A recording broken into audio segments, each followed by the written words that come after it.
చాలా క్లియర్‌గా ఎమ్మెల్సీ ఎలక్షన్స్‌లో జనసేన పోటీ చేయట్లేదు. కానీ జనసేనకి సపోర్ట్ చేయాలనుకున్నటువంటి వాళ్ళందరూ కూడా ప్రభుత్వానికి వ్యతిరేకంగా ఓటు వేయండి అని మాత్రమే నాదెండ్ల మనోహర్ గారి ప్రెస్ మీట్ ఆయన చెప్పమంటే చెప్తాడు. నాదెండ్ల మనోహర్ గారి ప్రకటన ఆయన చెప్పమంటే చెప్తాడు.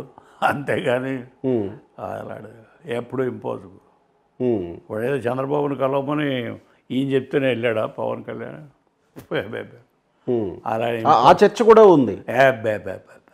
ఆయన ఏంటంటే అతన్ని చెప్పిన దాన్ని ఇంప్లిమెంట్ చేయటమే అతను. మొన్న మధ్యకాలంలో విజయవాడ నోవాటెల్ హోటల్లో కలిసినప్పుడు పవన్ కళ్యాణ్ గారు, నాదెండ్ల మనోహర్ గారు, చంద్రబాబు గారు ముగ్గురు ఉన్నారు. ముగ్గురు వచ్చి వాళ్ళ అబ్బాయి ప్రెస్ మీట్, వాళ్ళ అన్న కూడా ఉన్నాడు. ఆయన పేరు సినిమా నాగబాబు గారు ఆడు కూడా ఉన్నారు. వాళ్ళ అన్నకి ఇష్టత లేదు అసలు.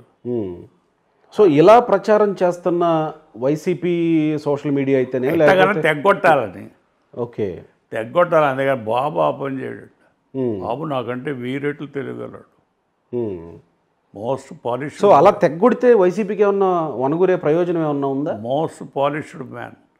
అలా you have seen him his performance as speaker. చూశాను. Same he is maintaining even today. నా దగ్గరికి ఎప్పుడైనా వస్తుంటాడు ఊరుకొని ఇక్కడికి వచ్చినప్పుడు never there is no change in his. ఒకటే మాట.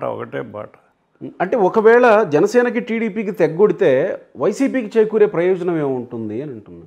వైసీపీకి ఎందుకు ఉంటుందండి? మరి ఎందుకు వాళ్ళ వైసీపీని అసలు ఎందుకు అతను చెడగొడతాడండి? వైసీపీ సృష్టికర్త కాకపోయినా, ఏది మన ఈ జనసేన సృష్టికర్త బాబు కాకపోయినా వాళ్ళిద్దరికి పెద్ద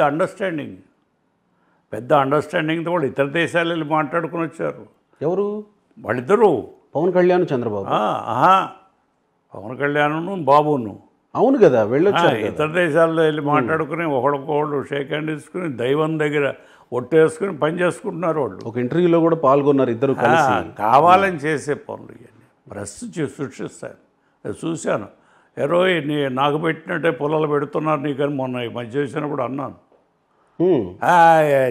చెత్తగాళ్ళు ఎవడో దాని మీద ఏమి వివరణ లేకపోతే చెత్తగాళ్ళు ఏదో రాస్తుంటారు.